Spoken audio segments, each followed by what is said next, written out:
The Box of Delights, Chapter 5. Kay was just wondering whether he should hide the box in his secret locker when he remembered that Abner had told the rat to report to him at 11 at the usual place. I wonder, Kay thought, if I could possibly be there when he reports. He took the Box of Delights in his hand and muttered, "If I push this to the right, I can go small." He pushed the knob to the right and found himself dwindling and dwindling while the furniture in his room grew vaster and vaster. There beside him, just beyond the edge of the carpet, was a little hole between two boards in the flooring. Without any hesitation, he slipped himself down the crack and found himself in a most charming corridor, all as bright as day. It ran on and opened into a great space which had once been, as Kay knew, a secret hiding place made by his great-grandfather. There, in one corner, a part had been specially polished and a mouse was roller skating. "Hello, Kay," the mouse said. "I say," Kay said, "you know these underground places. Could I get to the Prince Rupert's Arms underground?" "Why, yes," the mouse said. "But of course, it's a bit of what you might call a peradventure, getting to the Rupert's Arms. Parts of the way there are some very terrible fellows that lie in wait." "Do you mean cats and dogs?" Kay asked. "Oh, no," said the mouse. "But a party that has only come here recently, of course," he said, sinking his voice. "I don't say anything against them. They're awfully nice fellows and good citizens and all that, but they've been away a lot. They've got foreign ways they take some getting into." "But who are they?" Kay said. "The chap who used to be a cellarman here," the mouse said. "I won't mention names. He went away. Said he went as a marine cellarman, but if you ask me, he was on the Spanish Main, under the Skull and Crossbones. But come along, Kay, and remember, when I put my finger to my lips, that'll mean we are at the danger point." "Tell me before we start," Kay said.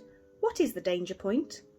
"Well," the mouse said, sinking his voice, "when that one whom we named came home from the Spanish Main, he did not come alone. No, he brought Benito's crew with him. The Wolves of the Gulf, they call themselves, and they're all there, drinking rum and plotting devilry. They've brought a reign of terror into what we call the underworld. Oh, terrible things go on every night." "Whereabouts are they usually?" Kay asked. "The worst place is about 2/3 of the way there," the mouse said, "in the old powdering cellar under William's Vintry. We shall have to go right past it." The mouse began to tremble violently and turned quite white. "Come now," Kay said, "don't be such a funk." The mouse led by all sorts of strange ways towards the Rupert's Arms, along corridors, down steps, across forgotten cellars, behind a skirting board, along an old wall, and then downstairs and downstairs again to a very damp, chilly cellar where the floor and the walls gleamed with salt crystals and wept tears of moisture. "This is the powdering cellar," the mouse said. "It's here that we must look out." They stepped to one side from the powdering cellar and entered the thickness of the wall again. And they went on. They found it was becoming much warmer, and presently it was hot. "What makes it hot?" Kay whispered. "This is near the furnace of William's Vintry," the mouse whispered, "and it's near here that they've got their quarters." As they turned a corner, a reek of strong tobacco filled the air. There came the noise of a chair being pushed back. Glasses were pounded. A drunken voice squealed with joy that old Rumchops was going to sing. The mouse put a warning paw on Kay's arm. "They're at it, just inside there," he whispered. Indeed, just beyond them, the light fell into the corridor from an open door. Kay and the mouse paused, while within the room a most unpleasant voice broke into song. The singer may have been a little drunk, for he sometimes forgot his words, and often forgot his tune. But whenever this happened, the other members of the company cheered and pounded the table. These were the words of the song. "We fly a banner all of black with scarlet skull and boneses, and every merchantman we take we send to Davy Jones's." "Chorus, gents, please," and the company broke out into the chorus. They were going on with this disgusting ditty, but the company seemed so overcome by the beauty of the words and the sentiments that they all pushed back their chairs, rose to their feet, snapped their clay pipes, and started to repeat the chorus. "Quickly, while they sing," the mouse whispered. As they slipped past, Kay glanced in. Oh, what a terrible scene was within. There, gathered round a table, lurching, shouting, swaying and clutching at each other to keep their balance, were the Wolves of the Gulf, whom the rat would have described as marine cellarmen. On the table around which they lurched and carolled were the remains of a ham bone without any dish and a big bowl of rum punch. As Kay glanced, one of the ruffians fell forward with his head in the bowl. He splashed the rum over his head, and another tried to set fire to him with a candle, but was too unsteady in his aim. All these men wore sea boots, rough red caps and red aprons. No words can describe the villainy of their faces, all bronzed with tropical suns, purple with drink, scarlet with battle, and bloated from evil living. "Sing diddle diddle doll," they cried.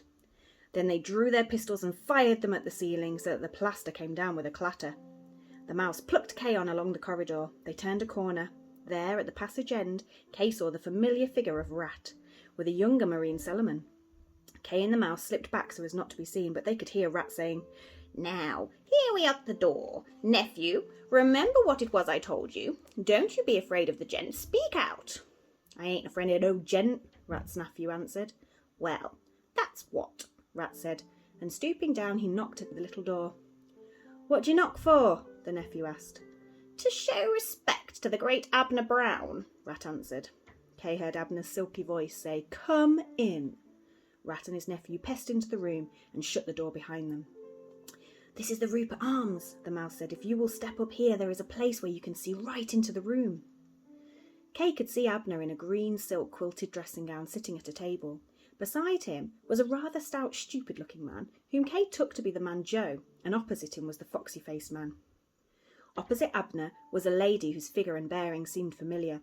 She turned her head a moment to light a cigarette at a taper burning beside her, and Kay saw that it was indeed his former governess, Sylvia Daisy Pouncer, a witch. There was a knock at the door. "Come in, Rat," Abner said. "Who have you got with you?" "I make so bold as to present my nephew, Master Abner," Rat said. "Make a reverence to the gentleman." "What's your nephew's name?" Abner asked. "Oh, he answers to any name," Rat said. "Alf or Bert or any name." "Now," Abner said, "what will you take, Rat?" "Well, since I've been a marine cellarman," Rat said, "I do like a drop of rum, but because I like it, it's poison, but without it I can't stand the climate."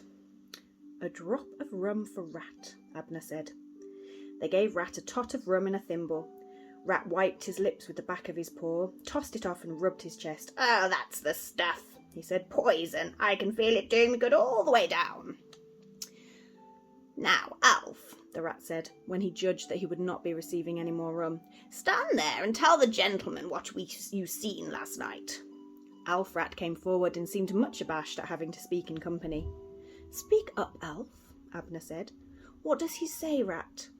"He says so many of you makes it worse than being tried, Mr. Abner," Rat said. "Well, speak for him," Abner said. "Honoured company," Rat said. "My nephew Alf, what is here and doesn't often stand in such company, went faithful toward us to the drop of dew at the hour of 5:15 yesterday. He was told to keep an eye on one of you, what of, which was C.H., what keeps a dog B. Presently in come two, that you what of, a man with chains and a woman without chains. C.H. pulls out a box thing, which they look at." "Oh, I know all about this. You told me this last night," Abner said testily. They agreed that the only way not guarded was out of Arthur's camp, and that this C.H. could get away at dawn by Arthur's camp. Well, we waited for him at dawn at Arthur's camp and got him. Tell me, Alf, when these three broke up, was the box still in C.H.'s possession?" "Ah, in his pocket," Alf said. "He didn't slip it to either of the others?" "No, they said you keep it." "He didn't hide it in the drop of dew?" "No," Alf said. "Now listen," Abner said. "After this you followed this C.H. all the way to Sea King's house, never letting him out of your sight?" "Never once he let him out of his sight," the Rat said. "Let your nephew answer for himself," Abner said. "How close did you keep to him, Alf?" "I kept him in my sight," Alf said. "Could you see if he hid the box on his way?" "He had it in his pocket. He kept tapping his pocket to make sure it was there. All the way he'd tap his pocket." "It was snowing hard. Did the snow get in your eyes?" "No, sir." "Well, you must have very odd eyes," Abner growled. "And you're sure," the man Joe said, "that on the way to Sea King's he met nobody to whom he could have given the box?" "I take my oath on Hamlet he didn't," Alf said. "Not a soul did we pass, it being all snow, such as I never." At this point there was a pause. "There was another thing," said Rat, "that my nephew had to tell you, if you please, gent." "What thing? What is it?" Abner asked. "It was about that Kay Harker, Master Abner," Rat said. "What about him?" Abner said. "Let your nephew speak for himself. What have you got to say about this Kay Harker?" "Well, nothing much, sir," the nephew said, "except that he ought to have his head sawed off." "What for?" Abner asked. "Because he's going to have a dog to give him for Christmas," the nephew said. "You infernal young lout," Abner said. "What do you mean, rat, by bringing your nephew here to repeat your folly to me? Get out, the two of you. Get back to your sewer and have a bath." Joe and the foxy-faced man took the two rats out through the inn.